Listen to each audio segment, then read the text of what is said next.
достар. Бүгін тәжірибе алаңында мектеп алды даярлық тәрбиешісі мен Төлекова Меруерт Бейсенқұловна және 0-ші А сынып тәрбиеленушісі Рашид Жәлел Мақсатұлы. Достар, бүгін сумен және жұмыртқамен тәжірибе жасайтын боламыз. Ол үшін бізге қандай заттар қажет болады? 3 жұмыртқа, 3 стакан су, қасық ас тұзы. Жарайсың. Жанали, енді бірінші тәжірибемізді жасауға дайынсың ба? Иә. Ол үшін бірінші стақанымызға бір жұмыртқамызды салып көрейік. Жанали, сен не байқадың? Апа, жұмыртқа суға батып кетті. Неліктен батып кетті деп ойлайсың? Өйткені суға қарағанда жұмыртқа тығыз. Жарайсың, бұл жерде жұмыртқаның суға қарағанда тығыздығы жоғары болып тұр екен, е? Енді Жанали, екінші тәжірибеміз дайындауға дайынсың ба? Иә. Жасап көруге. Ол үшін біз екінші стақандағы суға бір ас қасық тұзын салып көреміз. Мен саған көмектесейін, алып берейін. Тоқтай тұр. Толтырып алайық. Сала ғой. Саламыз, араластырамыз.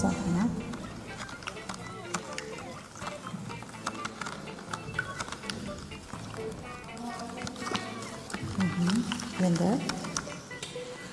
қасымыз қойып, енді жұмыртқамызды салып көрейік. Ал Жанали, сен не байқадың? Апай, мен жұмыртқа судың бетіне қалқып шықты.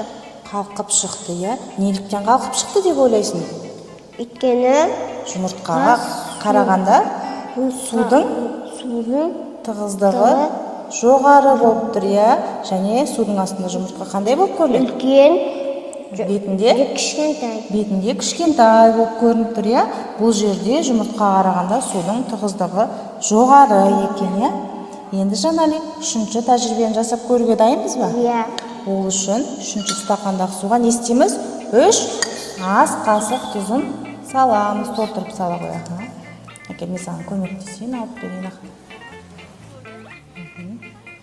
Ал сала қой. Тағы аламыз, е? Енді өзің ала қой. Толтырып ала қой. Енді араластырамыз.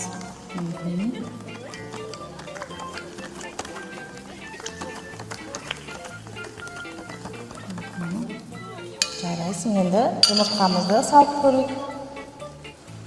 Ал Жанали, сен не байқадың? Апай, мен жұмыртқам судың ортасында қалқып жүр. Судың ортасында қалқып жүр, иә? Бұл жерде Жанали, жұмыртқа мен судың тығыздығы тең болды, бірдей болды деп айтсақ болады екен, иә?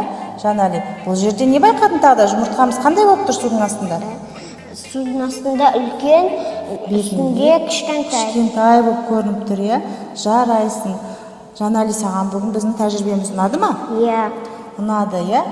Достар, осымен бүгінгі біздің тәжірибеміз аяқталды.